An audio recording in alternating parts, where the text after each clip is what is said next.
The Golden Age of Piracy, spanning the 17th and 18th centuries, was a time when piracy reached its peak in regions like the Caribbean, the Indian Ocean, Europe, and West Africa. The presence of over 5,000 pirates at sea struck terror into the hearts of all maritime travelers. Who among the many pirates became known as the most terrifying? Join us as we unravel the 10 most famous pirates from the Golden Age of Piracy. Number 10. Samuel Bellamy.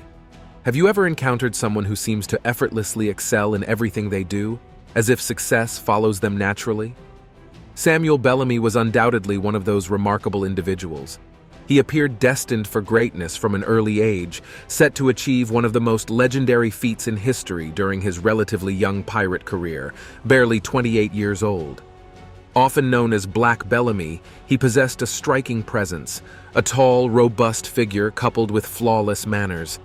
Despite his notorious occupation, Bellamy was renowned for his kindness and empathy, even towards those he raided. His love for luxurious attire, particularly favoring black coats, and his fondness for dueling pistols, which he always carried, added to his strange allure. Born into a family of 6 siblings in Devonshire, England, in 1689, Bellamy ventured into seafaring life at a tender age. He joined the Royal Navy when he was almost 18 years old, reportedly engaging in numerous battles. However, in 1715, he embarked on his own adventure, leaving behind the Navy to explore Cape Cod, Massachusetts. In early 1716, Bellamy departed from Cape Cod with a crew of men, embarking on a quest for treasure along the Florida coast. This area gained popularity due to the destruction of a Spanish fleet by a powerful hurricane, scattering tons of gold and silver across the shoreline.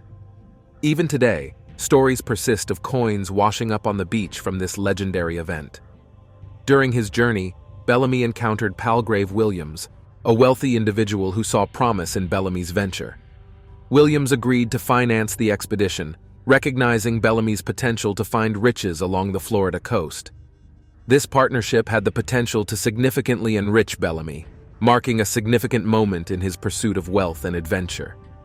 Bellamy had a flair for piracy, swiftly seizing another ship called the Sultana. He appointed the bold Williams as commander of the Mary Ann, a vessel they briefly sailed alongside the renowned pirate Oliver Levasseur. In 1717, a remarkable year for Bellamy, he captured the Wee Dog Alley between Hispaniola and Cuba. This ship was a dreadful English slave vessel, boasting 18 cannons and a weight of 300 tons.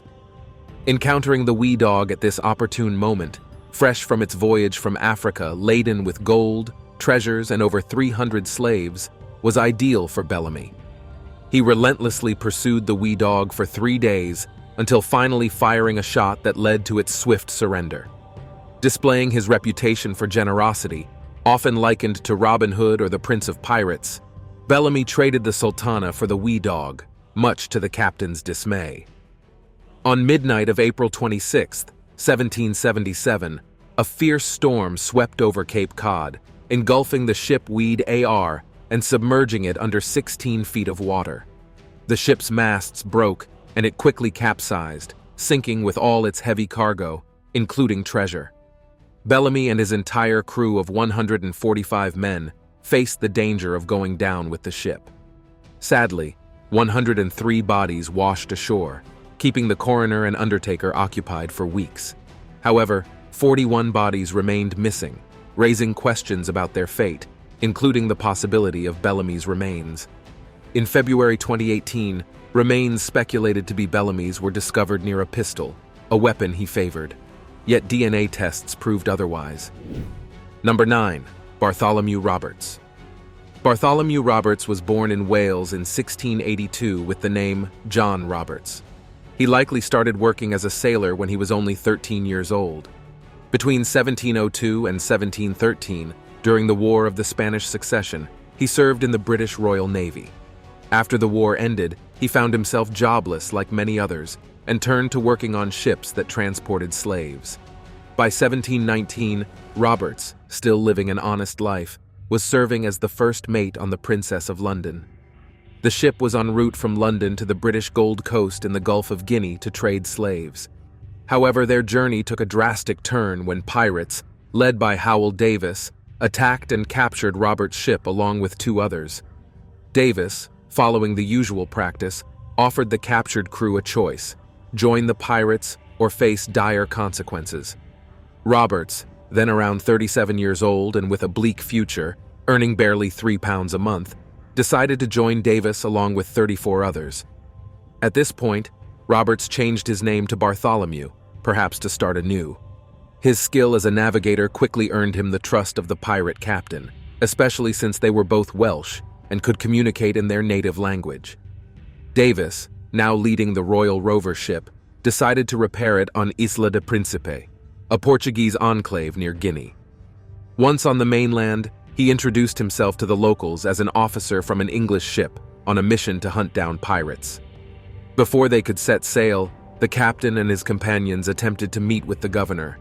Unable to locate him, they headed back to their ships, only to be ambushed on the way. Nearly all of them were killed in the attack. With no leader and facing this dire situation, the surviving pirates chose Roberts as their new captain. His first order of business was to avenge Davis's death.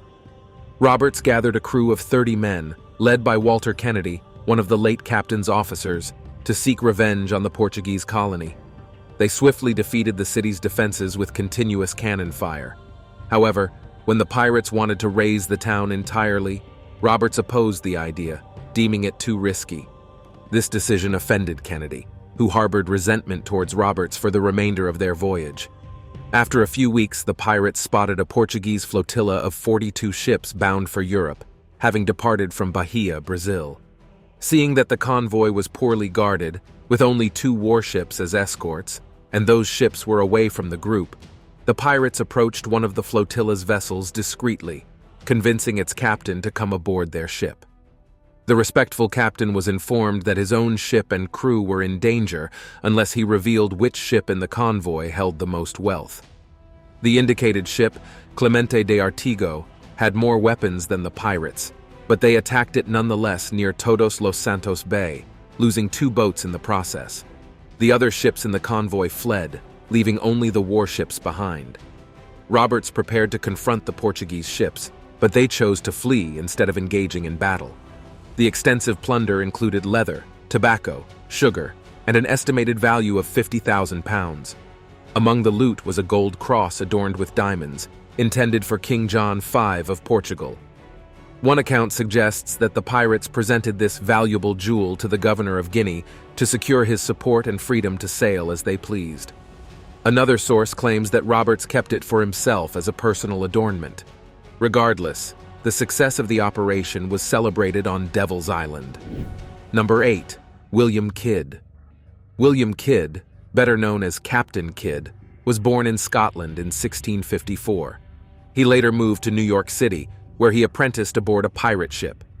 In 1689, Kidd joined a pirate crew in the Caribbean and led a mutiny against the captain of the ship, Jean Fantine. He renamed the ship Blessed William and became its captain, possibly with the influence of Governor Chris Corrington, who sought to bolster the defensive fleet against the French.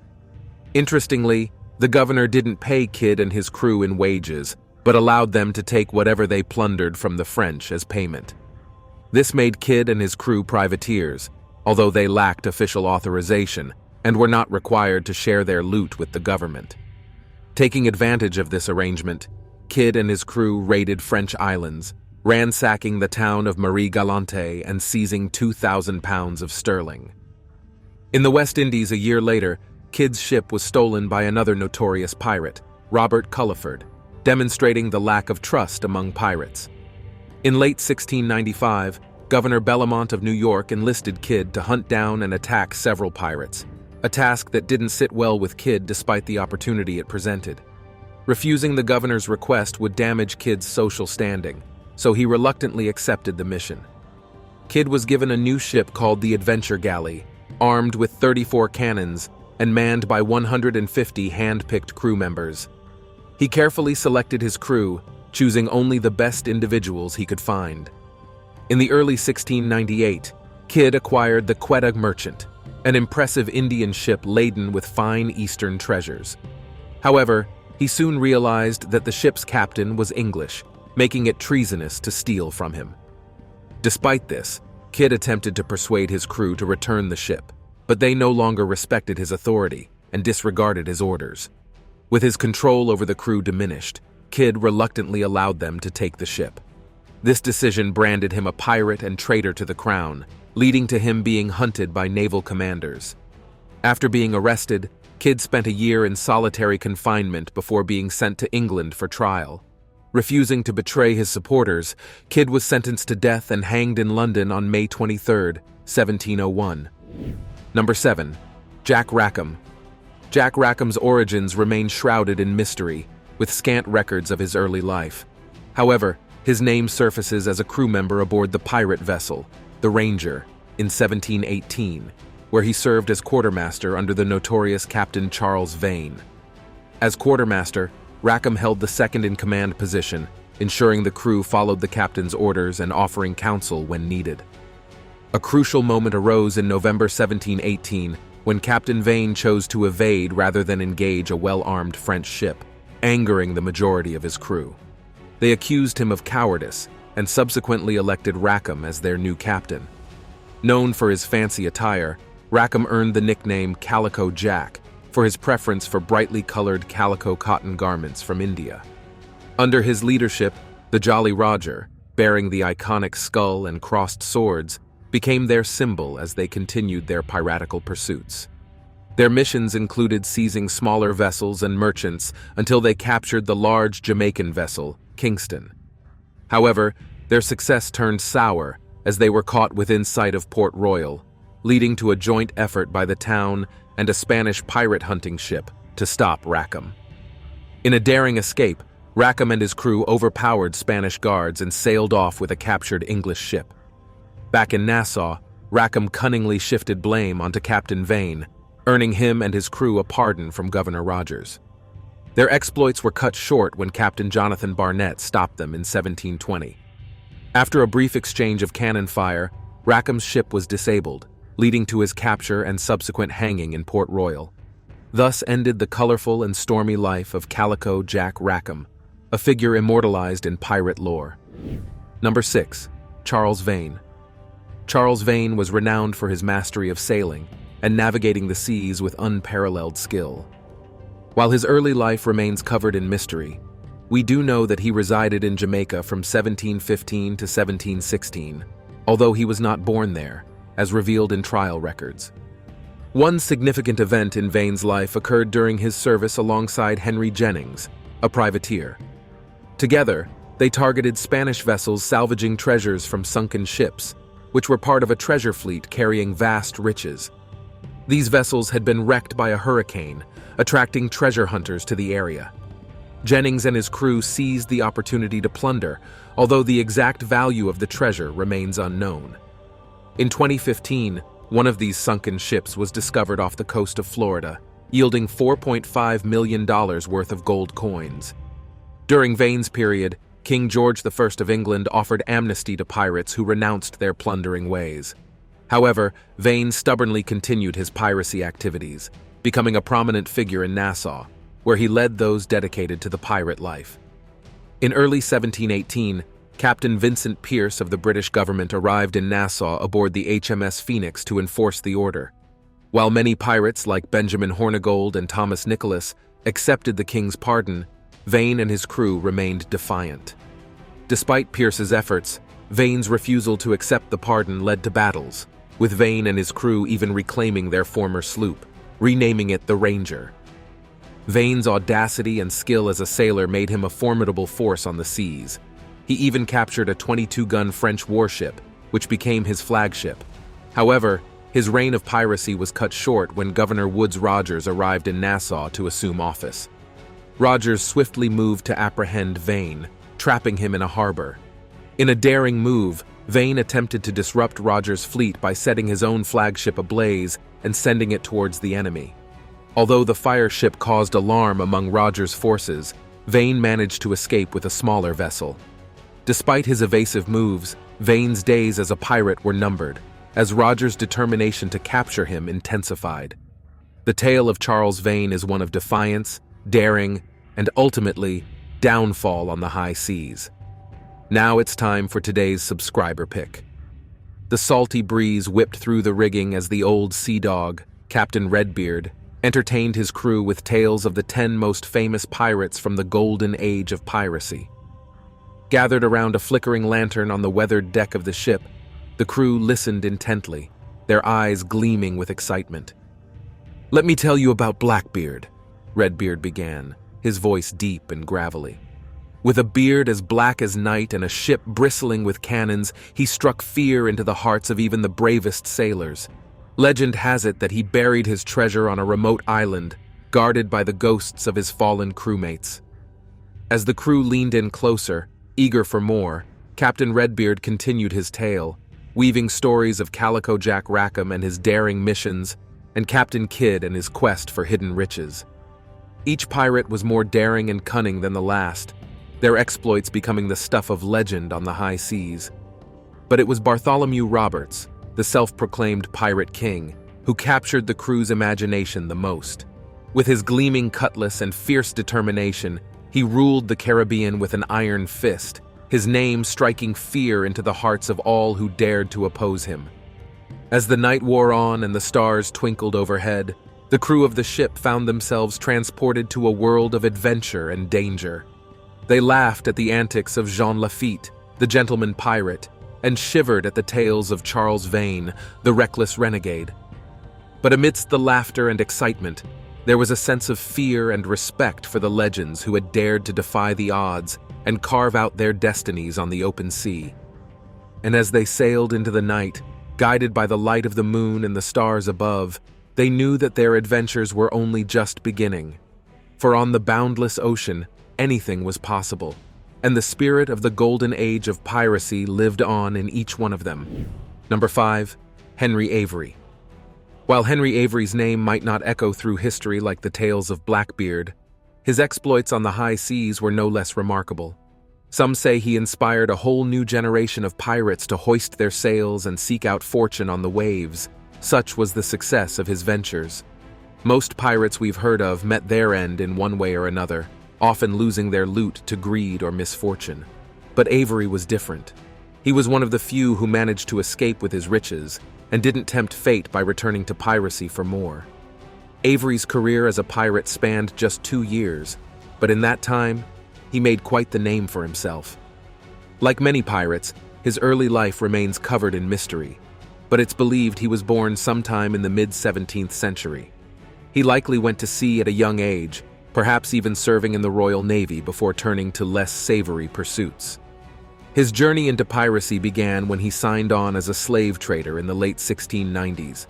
However, it wasn't long before he found himself aboard the Charles II, a privateering vessel hired by the English government to harass French ships in the Caribbean. But tensions between the English and Spanish crew members simmered beneath the surface, leading to a mutiny that would change the course of Avery's life. In the early days of 1690, Avery emerged as the leader of the mutiny, seizing control of the Charles II and declaring himself captain.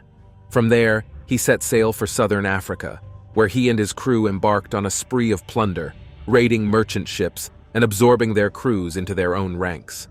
Their exploits along the African coastline earned them a fearsome reputation, as they captured ships from France, Denmark, and beyond, amassing wealth and a bad reputation with each conquest.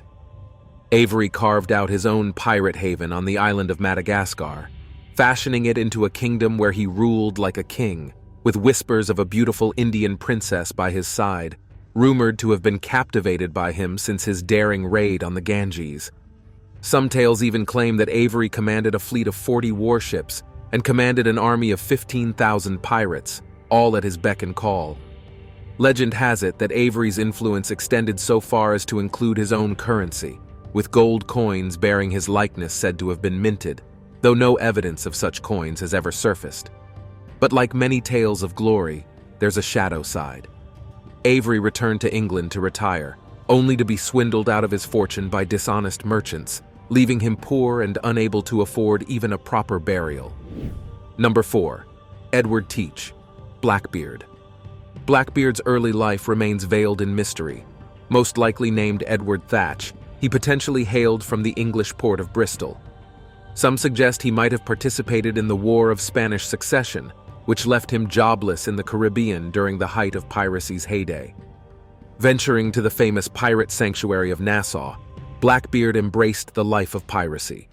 In 1717, he joined forces with the well-known pirate captain Benjamin Hornigold, seizing merchant vessels along the east coast of America. Blackbeard's legend boomed when he assumed command of Stede Bonnet's ship, the Revenge. Employing fear as his weapon, Blackbeard earned a fearsome reputation, yet strangely there's no historical record of him resorting to torture or murder.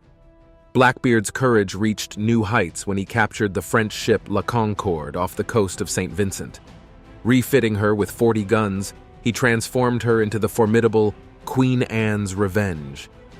Commanding a fleet of 4 ships and 250 men, he wreaked havoc throughout the Caribbean and Gulf of Mexico, earning the nickname El Gran Diablo. Despite his numerous successes, morale among Blackbeard's crew dwindled due to a lack of enough loot. Seeking treasure, he led his crew to the Florida coast, where they attempted to salvage the wreck of the Spanish treasure fleet. However, their efforts yielded little success.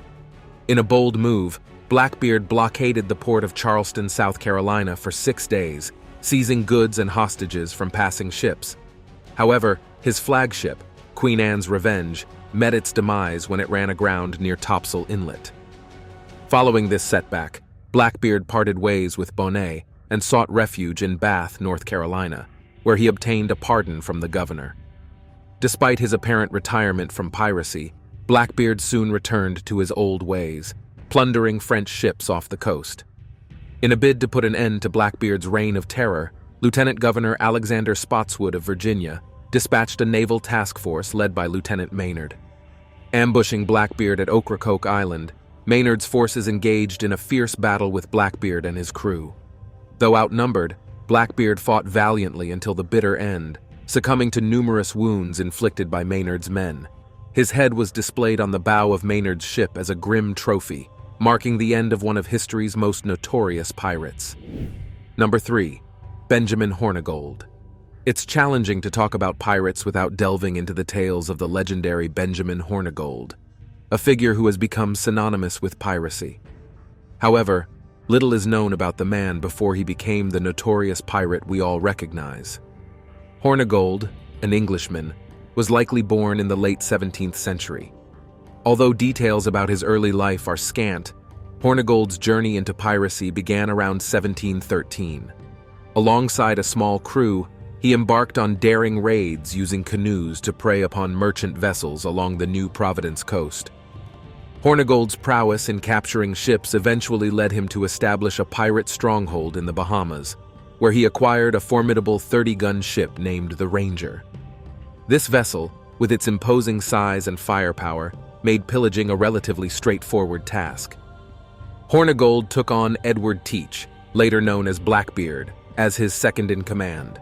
Teach swiftly proved his mettle, absorbing Hornigold's wealth of knowledge in sailing and commanding. Over time, Hornigold entrusted Teach with his own sloop and crew to sail alongside the Ranger, leveraging their combined strength during their raids. Together, Hornigold and Teach struck such fear into the hearts of sailors that they once boarded a merchant ship solely to pilfer the crew's hats, leaving the cargo untouched.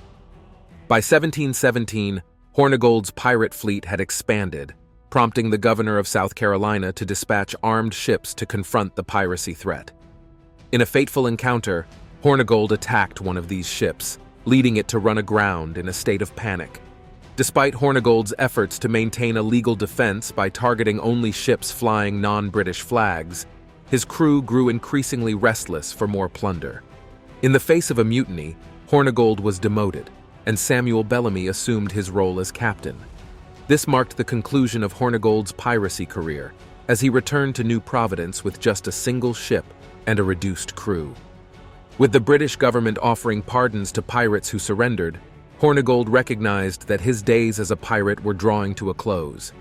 He surrendered to Governor Woodes Rogers and moved into becoming a pirate hunter himself. Although he did not actively pursue Blackbeard, he directed his efforts toward capturing Charles Vane and other former associates. Tragically, Hornigold's ship fell victim to a hurricane, resulting in his demise and that of his crew far from land. Despite his untimely end, Hornigold's legacy as a pirate-turned-pirate hunter remains a captivating chapter in the annals of piracy, leaving behind a narrative filled with elements of adventure, redemption, and the enduring allure of the high seas.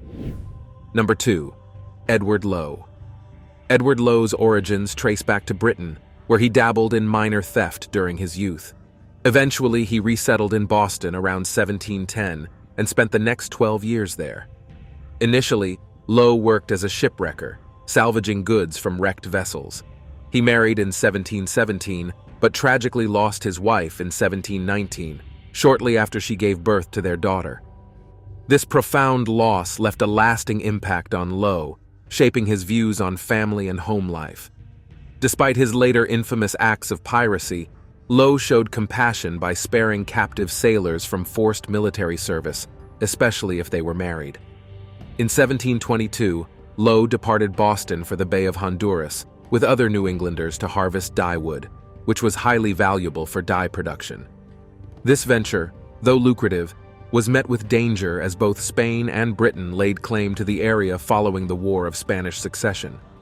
Lowe's transition into piracy occurred in 1722 during a mutiny sparked by a trivial dispute over a missed meal. He and several crew members abandoned their ship, beginning a new career in piracy. They raided fishing vessels along the northern Atlantic coast, terrorizing sailors and amassing ill-gotten gains. Much of what we know about Lowe's piracy exploits comes from the testimony of Philip Ashton, a fisherman from Marblehead, Massachusetts, who was captured by Lowe in June 1722 off the coast of Nova Scotia. Despite enduring beatings and threats, Ashton refused to sign the ship's articles, risking his life. Lowe was notorious for his brutality, often resorting to burning, marooning, or forcing captives into gruesome acts. Lowe's appearance matched his brutality, with a disfigured grin resulting from a botched surgery after being accidentally wounded by one of his crew members. He terrorized the seas, capturing ships and plundering their cargo across the Atlantic, from the Azores to the Caribbean. After a series of violent incidents, Lowe's crew eventually mutinied and marooned him on an island in the Bay of Honduras in 1724. Despite subsequent encounters and rumors of his demise, including an alleged execution by French authorities, Lowe's ultimate fate remains uncertain, leaving his legacy shrouded in mystery and infamy. Number 1. Sir Henry Morgan.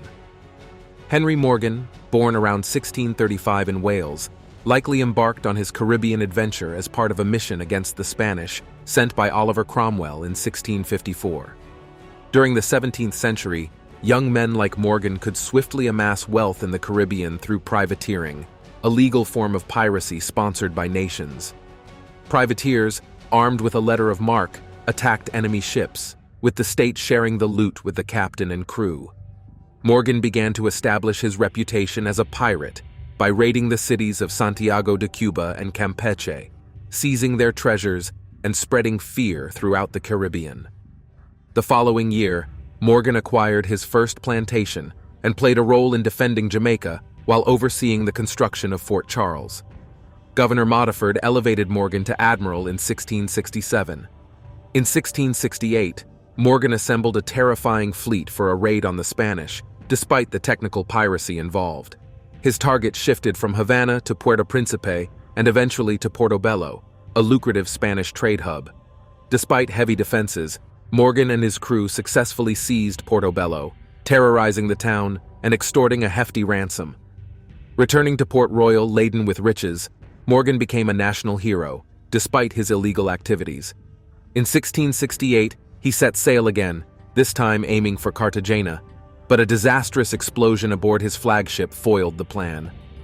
Undiscouraged, Morgan redirected his fleet to Maracaibo and Gibraltar in Venezuela, employing cunning tactics to overcome Spanish defenses and plunder the cities. Morgan's bold exploits continued with an ambitious campaign against Panama City in 1670. Despite facing substantial Spanish forces, Morgan's cunning tactics prevailed, although the city was largely destroyed in a devastating explosion.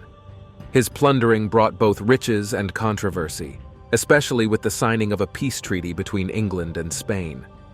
Returning to England in 1672, Morgan faced brief imprisonment, but emerged as a respected figure, honored as a knight by King Charles II and appointed deputy governor of Jamaica. Despite allegations of piracy, Morgan wielded significant influence until his health declined. Diagnosed with dropsy, worsened by excessive drinking, Morgan passed away in 1688, leaving behind a legacy as one of the most successful and strange figures in Caribbean history. Thanks for watching, and we'll see you in the next one.